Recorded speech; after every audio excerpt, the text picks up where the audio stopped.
कांवड़ यात्रा महाकाल की कहानी। महाकाल के भक्तों में कांवड़ यात्रा का विशेष महत्व है। हर साल सावन मास में असंख्य कांवड़िया धार्मिक स्थलों से गंगा जल से भरी कांवड़ लेकर पद यात्रा करके अपने गांव वापस लौटते हैं। इसी सफर को कांवड़ यात्रा बोला जाता है। ऐसे ही महाकाल के एक भक्त भोलाराम ने सावन माह के प्रथम सप्ताह हरिद्वार से जल लेकर बाबा विश्वनाथ वाराणसी की तरफ पैदल यात्रा प्रारंभ करने का प्रण किया। यह कांवड़ यात्रा आज तक की सबसे लंबी दूरी की यात्रा बनने वाली थी। भोलाराम के इस ऐलान से आसपास के गांव में खलबली मच गई, क्योंकि भोलाराम शारीरिक तौर पर ज़्यादा मजबूत नहीं था, लेकिन फिर भी उसने इतना बड़ा संकल्प कर लिया था कि जहां बड़े बड़े भक्त घुटने टेक दें। भोलाराम के परिवार वाले उसे समझाने की बहुत कोशिश करते हैं, लेकिन भोलाराम का संकल्प अटूट था। उसने ठान लिया था कि अब उसका कोई साथ दे या न दे, वह कांवड़ लेकर अकेला ही जाएगा। भोलाराम की कांवड़ सजाने के लिए कई गांव के लोग उपस्थित हुए थे। सभी भोलाराम का उत्साह बढ़ाते हैं। हालांकि भोलाराम को अपने महाकाल पर पूर्ण विश्वास था, इसीलिए वह इस कांवड़ यात्रा के संकल्प को छोटा ही समझ रहा था। दरअसल वह पहली बार कांवड़ यात्रा की हिस्सा लेने जा रहा था और उसे अंदाजा भी नहीं था कि इस सफर में कितनी परेशानियां होने वाली हैं। भोलाराम अगली सुबह अपनी कांवड़ यात्रा अकेले ही प्रारंभ करता है। आसपास के गांव से कई भक्त भोलाराम को देखने पहुंचे थे, लेकिन कोई उसके साथ यात्रा में जाने को तैयार नहीं था, क्योंकि सभी भोलाराम के संकल्प की कठिनाई को भली बात समझ रहे थे। भोलाराम धीरे धीरे कदम बढ़ाने लगता है। भोलाराम की कांवड़ का वजन लगभग 70 किलो था, जो कि उसके शारीरिक वजन से 10 किलो अधिक था। भोलाराम कुछ ही दूर आया था कि महाकाल उसकी परीक्षा लेने शुरू कर देते हैं। भोलाराम की कांवड़ से पानी टपकने लगता है। भोलाराम पानी की मटकियों को चेक करता है तो उसे एक मटकी में छोटा सा छेद दिखाई देता है। भोलाराम मटकी का छेद बंद करने की बहुत कोशिश करता है, लेकिन उसके पास ऐसी कोई वस्तु नहीं होती जिससे पानी की धार रोकी जा सके। वह महाकाल का नाम लेकर आगे बढ़ने लगता है। अचानक उसे रास्ते में एक मजदूर दिखाई देता है, जो रोड बनाने के काम में लगा हुआ था और वह आग के पास खड़ा होकर डामर गर्म कर रहा था। भोलाराम को तुरंत तरकीब सूझी। वह मजदूर के पास जाकर थोड़ा सा डामर लेकर मटकी के छेद में लगा देता है और डामर लगाते ही पानी टपकना बंद हो जाता है। भोलाराम मजदूर को धन्यवाद देते हुए आगे बढ़ जाता है। समस्या का समाधान होते ही भोलाराम का उत्साह दोगुना हो गया था और उसकी यात्रा की गति बढ़ चुकी थी। 4 घंटों की यात्रा होते ही भोलाराम बहुत थक जाता है और रोड के किनारे एक पेड़ के पास बैठ जाता है। भोलाराम अपने साथ कुछ खाने पीने की सामग्री रखकर लाया था, जिसे निकालकर वह खाने लगता है। खाना खाने के बाद भोलाराम को नींद आ जाती है और वह पेड़ से टिककर सो जाता है। उसी सड़क से 2 राहगीर गुजर रहे होते हैं। अचानक उनकी नज़र भोलाराम पर पड़ती है। वह पेड़ से टिका हुआ सो रहा होता है और उसके बगल में एक थैला और कांवड़ रखी होती है। ये दोनों राहगीर अदालत अपराधी थे। भोलाराम का थैला चोरी करने के विचार से दोनों उसकी तरफ बढ़ने लगते हैं। भोलाराम के थैले में कुछ पैसे और उसके यात्रा में उपयोग होने वाली जरूरी वस्तुएं रखी हुई थी। दोनों राहगीर जैसे ही भोलाराम का थैला उठाते हैं, दरअसल से उनके पांव कांपने लगते हैं, क्योंकि थैला उठाते ही भोलाराम के सर के ऊपर एक बहुत विशाल सांप फन फैलाए खड़ा हो जाता है। सांप को देखते ही थैला छोड़कर दोनों दुम दबाकर भाग जाते हैं। भोलाराम को सोते हुए पूरी रात गुजर जाती है। उसे इस घटना की भनक तक नहीं लगती और जैसे ही वह सुबह उठकर देखता है कि उसका थैला थोड़ा दूर पड़ा हुआ है, उसे समझ में आ जाता है कि किसी ने चोरी करने की कोशिश की थी। लेकिन उसे ताज्जुब होता है कि चोरों ने थैला छोड़ क्यों दिया था? भोला राम तुरंत थैले में अपना सामान देखता है। उसे सभी चीजें व्यवस्थित मिलती हैं। वह अपनी नित्य क्रिया करके कांवड़ यात्रा पुनः प्रारंभ कर देता है। भोला राम को महाकाल की यात्रा में आनंद आने लगा था। भोला राम को रास्ते में कांवड़ ले जाते देख कई श्रद्धालु खाने पीने की वस्तुएं और पैसे उसे भेंट करते हैं। भोला राम को सफर करते हुए 8 दिन गुजर चुके थे और अभी तक उसने आधा ही सफर तय किया था। रास्ते भर बारिश की बूंदें भोला राम को थकान का एहसास नहीं होने दे रही थी। अभी तक तो भोला राम को सफर में किसी खास परेशानी का सामना नहीं करना पड़ा था, लेकिन अब उलझन बढ़ने वाली थी क्योंकि बारिश तेज होने लगी थी। नदियों का जलस्तर बढ़ रहा था और अभी भोला राम को रास्ते में कई नदी नाले पार करने थे। भोला राम शारीरिक दुर्बल जरूर था, लेकिन उसके हौसले बुलंद होते हैं। महाकाल की भक्ति ने उसे ऐसा साहस दिया था कि वह अपनी कांवड़ यात्रा को बिना रोके आगे बढ़ता जा रहा था। अचानक भोला राम को लोगों की भीड़ दिखाई पड़ती है।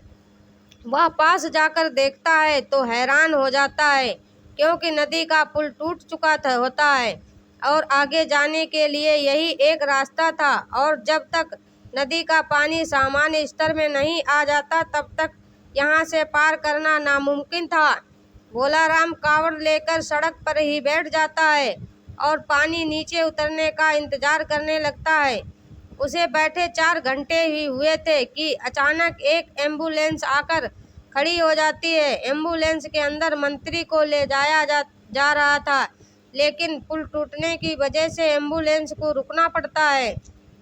लेकिन जैसे ही मंत्री के काफिले को पुल टूटने की खबर मिलती है तो वह मंत्री जी के लिए हेलीकॉप्टर भेज देते हैं। हेलीकॉप्टर पहुंचते ही मंत्री जी के साथ साथ वहां बैठे लोगों को भी नदी के उस पार जाने का मौका मिल जाता है और उन्हीं लोगों के बीच में भोला राम भी अपनी कांवड़ लेकर हेलीकॉप्टर में बैठ जाता है और नदी पार कर लेता है। भोला राम महाकाल को मन ही मन प्रणाम करता है और अपना सफर जारी कर देता है।